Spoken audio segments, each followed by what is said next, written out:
harmed. The SCO countries have a shared destiny. As the last chapter in 5, we aim to pass on the idea of pursuing peace.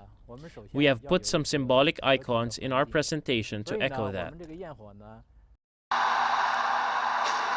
Liu Ling was heavily involved in the fireworks displays of many major events in China, including the 2008 Beijing Olympics and the 2014 APEC meeting. But this time, he said, he couldn't just follow the same old patterns. Because of Qingdao's distinctive surroundings, he felt compelled to integrate local aspects such as the sea, the harbor, and the city's beautiful skyline.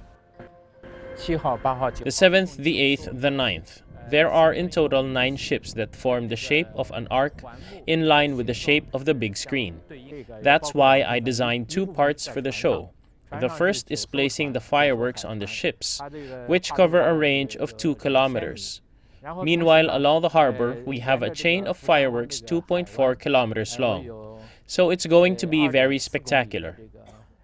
And indeed, it will. 30,000 ignitions will be made during the 3-minute extravaganza, and they will all be triggered perfectly in harmony with the background music. As a tradition, the fireworks are usually presented at the end of show to bring the celebrations to a new level. And now it is expected that the summit will serve as a similar role in helping the SCO countries to achieve a new level of cooperation and prosperity. So Yun, CGTN reporting from Qingdao, Shandong Province. Well, the light is on, and the stage show and the fireworks display will be staged very soon. Stay with CGTN. And that's all for our special coverage from Qingdao for China 24. I'm Zhou Yue. Join us tomorrow when we bring you more on the leaders' talks and the outcomes of the SCO Summit. And as always, you can follow us on our social media platforms at CGTN. Bye for now.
This is CGTN, China Global Television Network.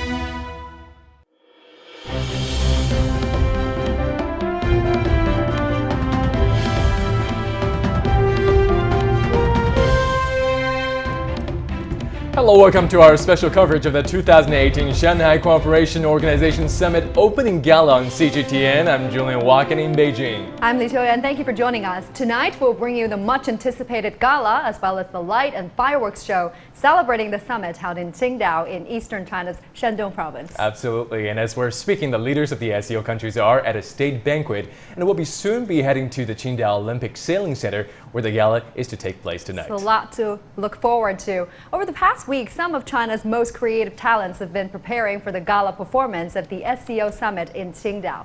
Led by renowned filmmaker Zhang Yimou, the team is trying to conjure up a splendid spectacle of singing, dancing, fireworks, which is to be captured and broadcast live from 20 camera angles to audiences the world over. Check it out.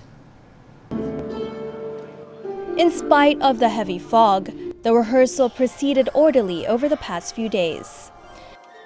At the head of the creative team is Zhang Yimou, a prominent director known for movies such as Red Sorghum and Hero.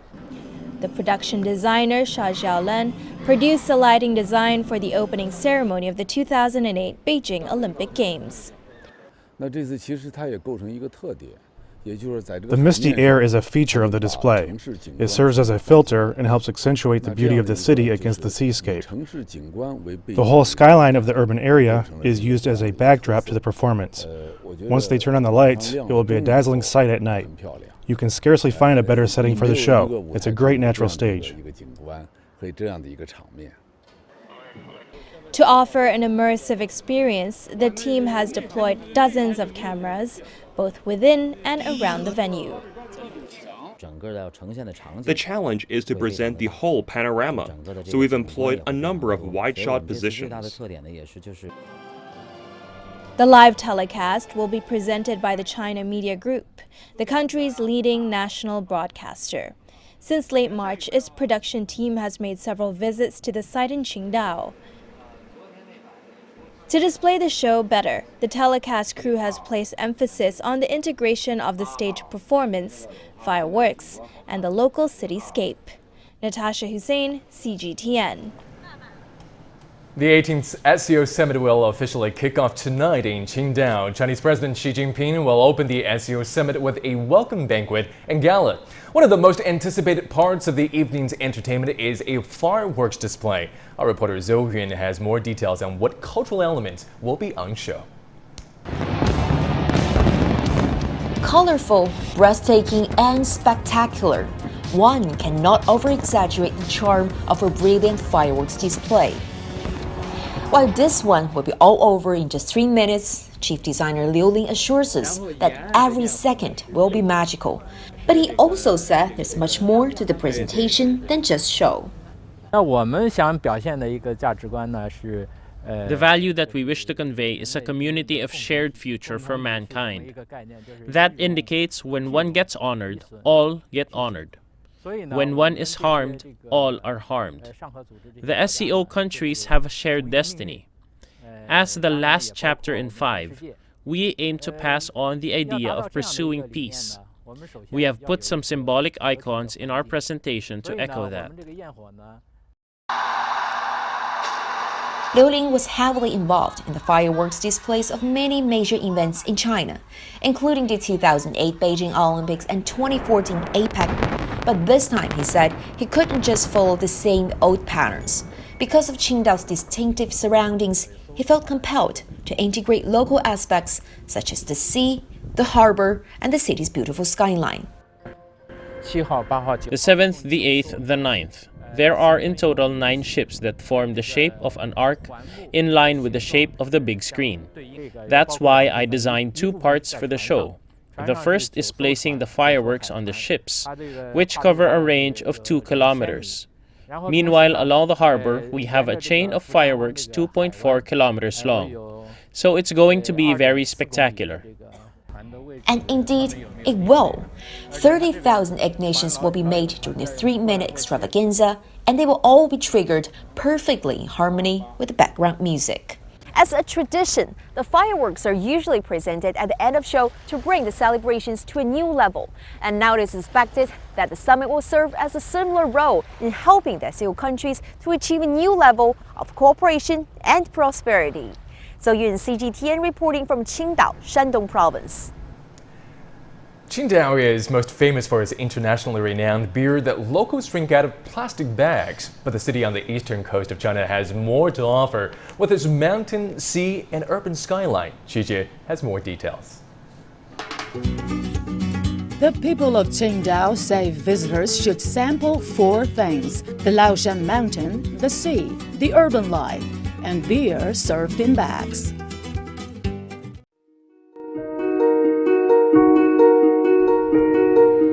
Laoshan Mountain stands by the East China Sea on the southeastern coastline of the Shandong Peninsula. It is known as one of the birthplaces of Taoism. Laoshan's rich and mysterious Taoist culture has attracted royals and ministers, monks and scholars throughout history. Even the first emperor of China, Qin Shi Huang, is said to have sought immortality here.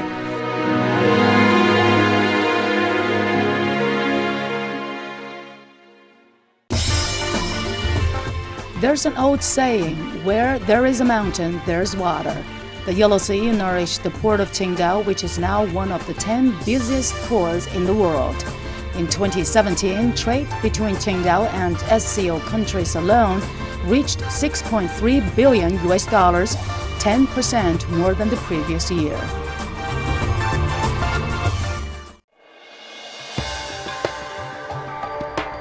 Qingdao skyline is referred to as blue sky, white clouds, blue sea, and red roofs. But the city was a witness to a key moment in China's modern history. In 1919, the May 4th movement of anti-imperialism, nationalism, and cultural identity in China was as a watershed in the country's modern history. Today, the city is one of the 6 golden cities in China named by the World Bank based on factors including investment climate and government effectiveness. Internationally, Qingdao is best known for the brewery founded by a German-British joint venture in 1903. But beer served in plastic carrier bags is a purely local custom. Every August since 1991, an annual beer festival attracts millions of beer lovers from all over the world. Great brewing techniques enrich the flavor of beers, while this different way of drinking beer has also helped to nurture the city's tourism industry. CGTN. Well, what's not to love about Qingdao? The beer, great seafood, the ocean, mild climate, and lots of culture, Qiu Yuan. You know, when I first went to Qingdao, the architecture made quite an impression on me. It's nothing that I had expected from Shandong province, which kind of has this very rugged character to it. Yet Qingdao has a large number of European-style buildings, especially German ones, in the center of the city, because the city had once been a German concession at the turn of the 20th century. There is also a large Korean expat population, which, coupled with the German influence, really gives the city a very distinct and international look. Yeah, people may ask why Qingdao is being chosen as the host city for this year's SCO Summit. Why not Beijing? Well, Qingdao is actually one of those cities that sits at the forefront of China's opening up to the world, to foreign culture. It's a port city, and the Qingdao Port is actually the country's 2nd largest and 7th busiest in the world. So the city has a very close relationship with SCO countries. It has economic partnership with 7 cities from the SCO member or observer countries. Trade volume between them exceeded $4.6 trillion. So it's one of those city that really embodies Shanghai spirit and the Belt and Road spirit, for that matter. Well, let's go and check out, with my colleague Zoe in Qingdao right now, who is standing by in Qingdao. Hi, Zoe. It's already evening in Qingdao, as we can see, and I'm sure the entire coastal city of Qingdao is being lit up. But the spotlight is on the SCO Summit Gala tonight, and we are joined by my. So we're just minutes away from this welcoming gala performance for the leaders of the SCO countries. What's the atmosphere like over there, and what can we expect tonight? Yes, Julian. Well, tonight it will be a night of spectacle. I want to mention the man behind the spectacle, Mr. Zhang Yimou. He is a master of large gala show on a massive scale.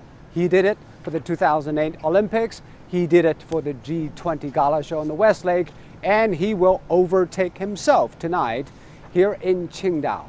He basically will turn the whole city into a theater, be it like the lightworks, the fireworks in the sky, or simply all those skyscrapers will turn into display screen, or the lights flooding the streets all over Qingdao, or the semicircle stage right behind me. All these have been turned into part of the stage design of Mr. Zhang Yimou. And the show, it's about harmony, ingenuity, and also looking forward to the future. It will feature Chinese tradition and culture. In this case, it is of course Confucianism, because Confucian is basically the greatest philosopher of all time for the Chinese. His thoughts have shaped the values and minds of generations of Chinese. And also it will highlight congeniality. Basically, the SCO is about accommodation and also cooperation, how to accommodate different values and customs and cultures. And it will end on Tchaikovsky's number 5, the Symphony of Fate. Remember, it is not Beethoven, it is Tchaikovsky. Obviously, it is paying tribute to Russia, a very important partner country of China in the world and within SCO. And also, it echoes the philosophy of common destiny for human being. That is a philosophy put forward by Chinese President Xi Jinping himself. And tonight, it is going to be visually stunning. It is meant to impress.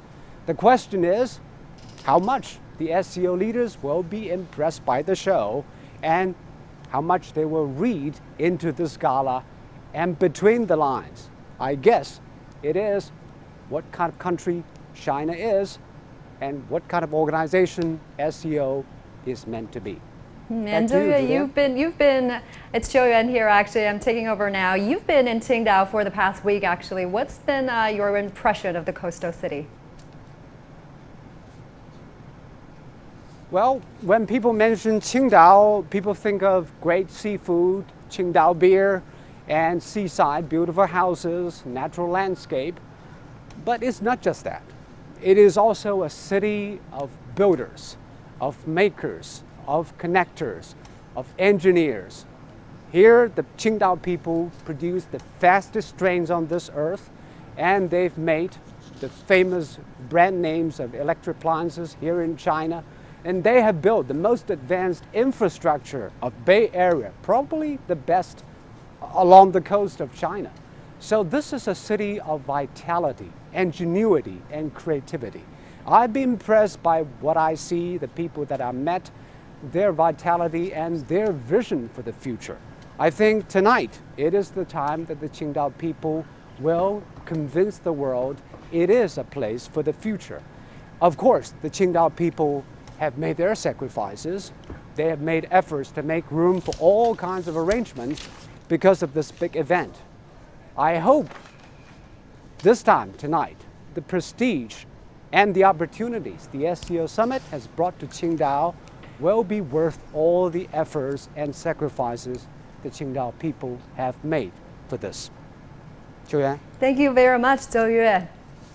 Now, with the Shanghai Cooperation Organization Summit coming up in just a few days, the host city Qingdao is likely to gain fame not just for its seaside scenery, but also its signature brewery, Qingdao Beer. CGTN's Cui Huiyao reports. While you might not have actually visited Qingdao, you probably have heard of its signature beer, also known as Qingdao. Many say it's a city built on beer because beer culture is so tied to the city's identity. In the summertime, having a cup of beer and eating some of the seafood is a must-do in the area. Tastes super fresh. This is the famous Qingdao Beer Street. At night, the atmosphere is more than vibrant. Neon lights, breezy air, and countless visitors who cannot wait to taste the fresh beer. I'm from Xi'an, and this is my first time visiting Qingdao. I like this street a lot because of its ambience, and of course there's nothing like the beer here. For those expecting to be showered by an array of different beers on the street, Qingdao is all they'll find. Launched in 1903, Qingdao Beer was the first mainland company to be listed on an overseas exchange. What's special about Qingdao beer is that it shares the same name with the city, which is rare among Chinese brands. It was also founded around the same time the city was. As a coastal city, Qingdao's geography makes it perfect for beer drinking, especially in the summer. Liu says although Qingdao Beer was first founded by German settlers, the brewery has incorporated Chinese elements in the making process, namely adding rice to the raw material, which gives the beer a fresher taste. By far the country's most exported beer, the company has been making big progress in the foreign market in recent years, not only continuing its sales to countries including America, Germany, and Japan, but also boosting sales to Central Asia. 外来的啤酒品牌进入是非常困难。 10 years ago, sales to Central Asian countries were quite difficult due to various trade barriers. But platforms like the Shanghai Cooperation Organization have helped us a lot with penetrating these markets. Overseas consumers are starting to know our brand. For instance, our sales to Kazakhstan alone in 2017 has doubled in the previous year. While the city Qingdao has a lot more to offer than just beer, it's Qingdao heritage that has left a special mark on the city as well as abroad. Cu Huiyao, CGTN, Qingdao, Shandong Province. The city of Qingdao is renowned a port city in East China Shandong Province. It also has Asia's first fully automated port. More than a year has passed since the port began its operation. And our reporter Zhou Yun took to the site to explore how the port is performing and what new momentum the SCO summit will bring. No workers, no drivers. It is all automated. After over a year of operation, it has not only achieved the output of manual terminals, but constantly outperformed it. And what made it happen was the combination of some of the most advanced technologies the world has to offer. We made use of AI, big data, the Internet of Things, and unmanned driving to achieve full automation. Our peak performance climbed from a single crane processing 30 containers an hour to over 40. That's a world record. 70%, that's how much this automatic port has improved efficiency compared with the traditional one. And now the high technologies has changed this labor-intensive sector to an innovation-driven one. Or in their own words, it's a transformation from the sweat economy to the wisdom economy. Not only has this shift made the port faster, smarter, and greener, it has also helped the port to enhance its role as the gateway to Central and South Asia. Last year, trade volume between Qingdao and SCO countries reached almost 40 billion yuan. That's over 10% high compared with in 2016. And the growth of the trade ties is also paving the way for Qingdao to share its valuable lessons and experiences. 对港口的发展、企业的发展，一定要抓好战略定位。 The development of a company lies in a visionary strategic positioning. We have made lots of adjustments to our growth model to cope with the changing economic situation. The other lesson we could share with SCO countries is the great focus we place on innovation. It is the innovations in technology, operations, and management that propelled our port to be among the world's leading ports. Jiao Guangjun said he expects the upcoming Qingdao summit to bring the economic cooperation between China and SCO countries to a new high. With already 16 routes in operation, the port is considering opening more docking sites to prepare for the new opportunities. Zhou Yun, CGTN, Qingdao.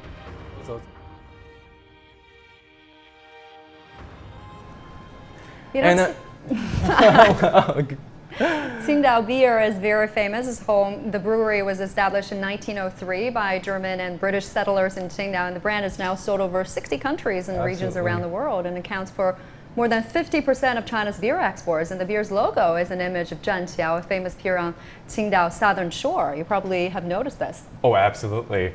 And what better way, children, to enjoy the beer than to visit the city's pier, also known as Zhanqiao, as you've mentioned, Qiuyuan. And Zhanqiao is a symbol of Qingdao. It's located at the north side of Qingdao Bay, where you can see many visitors feeding seagulls. And Qingdao Bay is crescent-shaped like an arrow. The bridge shoots right into the broad sea. In the distance, you can also find a white lighthouse braving the waves and wind, while the Zhanqiao Park next to the bridge offers visitors a more intimate setting to enjoy the beauty of Qingdao Bay. Another way to explore the city is through the Badaguan, or 8 Great Passes. It is a historic mansion area located at the coastline, and this place is made up of streets named after great military forts of the ancient times. As you can see here, it was originally a residential area, actually built by Germans when Qingdao was occupied by Germans from 1897 to 1914. And houses there are built in a variety of European architectural style. As you can see, lots of red roof here. It's a popular destination for wedding photography, so if you can have a chance to visit there, you can often see dozens of newlywed couples being photographed along this area's shoreline and green spaces. Oh, what a picturesque city there. I also recommend the St. Michael's Cathedral, which is located in the oldest part of Qingdao. Now, this place is built by German missionaries. The cathedral stands at the top of a hill at the heart of the old German concession area. It is the largest example of Romanesque revival architecture in the province, resembling a German cathedral of the 12th century. St. Michael's Cathedral is a product of a strong German presence in Shandong province in the 19th and early 20th century. In 1981, it was repaired by the government and reopened for services. And in 1992, it was listed as a provincial historic building by the government of Shandong province. Now, traveling east along the coastline is the Luxun Park, sitting next to the Chinese Navy Museum. And the park was named after Lu Xun, a leading writer here in China, very famous one. There's 3-meter-high sculpture of him installed at the park's entrance. Now, the Chinese Navy Museum is located at a formal naval base there at Qingdao. It is the largest Navy museum in China, displaying the country's first ever nuclear-powered submarine, Long March 1. Now, Julian, also along the coast is another attraction you cannot miss, the #1 bathing beach. It's the largest public beach in China with millions of visitors every year, especially in the summer, as you can imagine. With a 380-meter wide bathing area from the beach to the shark-proof net, it welcomes around 200,000 tourists every day at its peak time, Julian. It's unimaginable. And the gentle slope, fine sand, emerald water, and gentle wave are 4 characteristics of the #1 bathing beach. The Strand, as its name suggests, the best beach in Qingdao, surrounded on 3 sides by mountains, is often being referred to as the Pearl of Huiquan Bay. So if you happen to be in Qingdao in August, then you must check out the Qingdao International Beer Festival, an annual festival in the city. The festival has evolved from an annual 2-week international event into a 3 to 4 week Asian Oktoberfest. It has matured over the years. Now, Qingdao has become one of the sailboat cities since it hosted the Olympic Sailing Regatta in 2008. Taking more youth to the water is one of the many efforts by local government to promote the sport. CGTN's Cui Huiyao recently paid a visit to one local club to learn more about the sailing culture there. Washing, assembling, and taking her boat to the water. For 12-year-old Li Ziyue, it's another weekend of her favorite sport, sailing. I started training 2 years ago. At that time, I was a rookie, but now I'm one of the top sailors in my club. We have competitions every week. I totally enjoy sailing the ocean on my boat. It's super cool. A semi-veteran sailor now, the learning process for Li was bittersweet. For example, how to keep balance and not fall off the boat was one of the many challenges. Li Shenjun.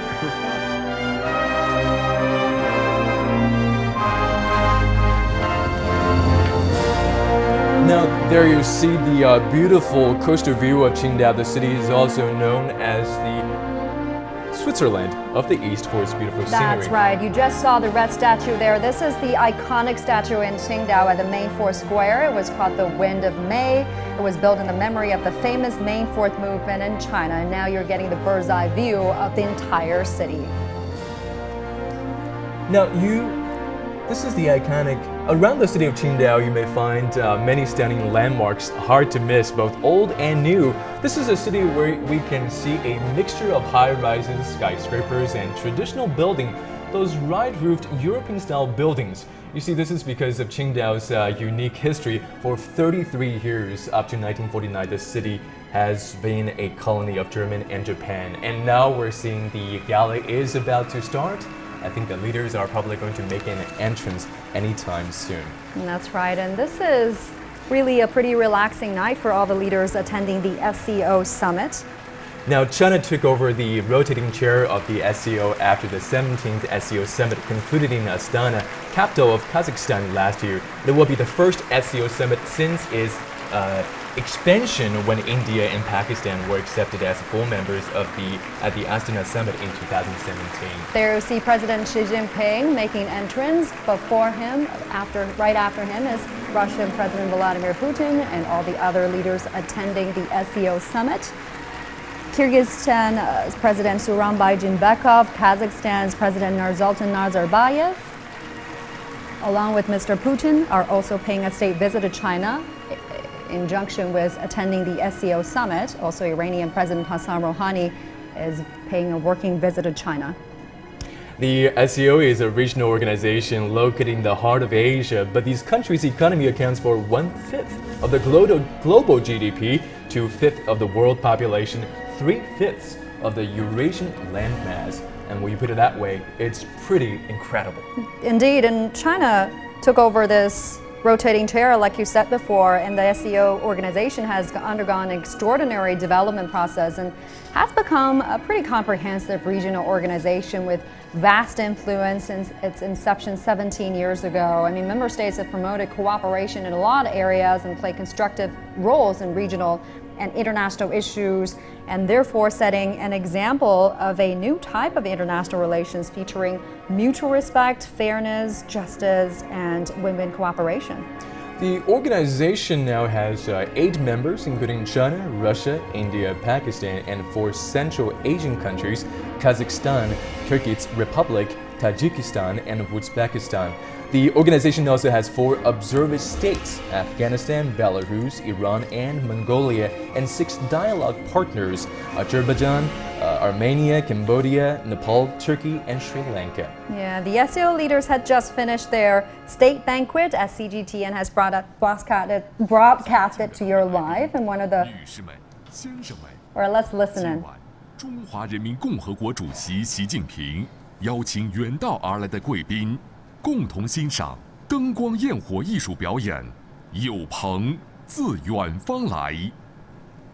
Уважаемые гости, дамы и господа, этим вечером председатель Китайской Народной Республики Си Цзиньпин приглашает дорогих гостей на световое шоу с фейерверком. Добро пожаловать, друзья и старика. Желаю приятного просмотра. Distinguished guests, ladies and gentlemen, tonight, His Excellency Xi Jinping, President of the People's Republic of China, is pleased to have all of you here for a light and fireworks show. Please enjoy a warm welcome to friends from afar.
与朋友交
敬的各位来宾、女士们、先生们，灯光焰火艺术表演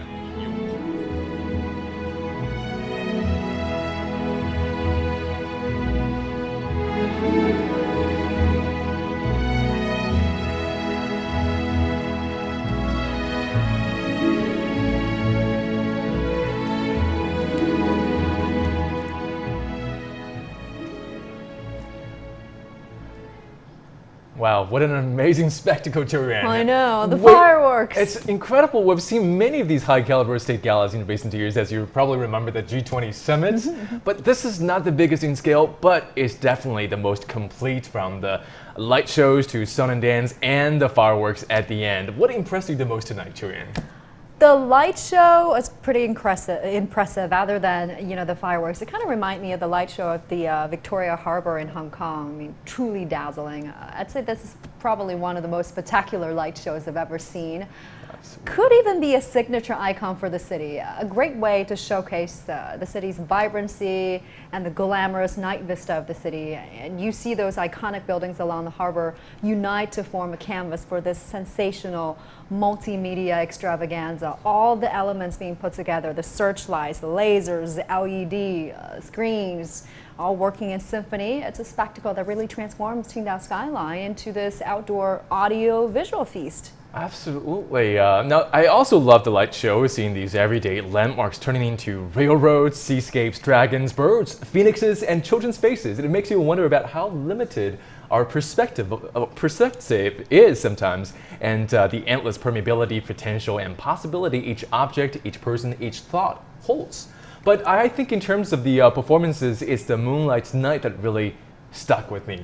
There's something really powerful about this ancient melody that managed to be passed down through the generation, through millennia, and chosen as the opening piece tonight. It features Guqin and Guzheng, the Chinese zither, which is two ancient Chinese string instruments, but these are set against a full Western orchestra, and this juxtaposition alone creates a sonic dance.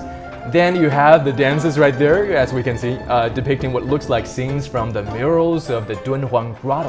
And I wouldn't be surprised if this were indeed the reference, because Dunhuang was one of the most important junctions on the ancient Silk Road, through which Chinese tea and silk were exported to the rest of the world, and many foreign items that we think are indigenous to China were actually introduced to the country. And the kind of socio-political, economic, and cultural exchanges that we are seeing today have always been taking place, maybe not in plain sight, Julian, but they are the driving force of our civilization today. Totally. Now, culture is an important component of soft power, which all members of SCO cooperation have agreed is key to fostering positive relations among the member countries of the organization. Cultural exchanges among the SCO countries have been greatly boosted since the organization was established in 2001. SCO member countries now account for 40% of the world's population, and they encompass great cultural diversity. A meeting gathering culture ministers from SCO countries takes place every year ahead of the main SCO summit, aiming to promote coexistence and blossoming of different cultures and strengthen cooperation in cultural fields. India and Pakistan are new members of this organization, and this year was their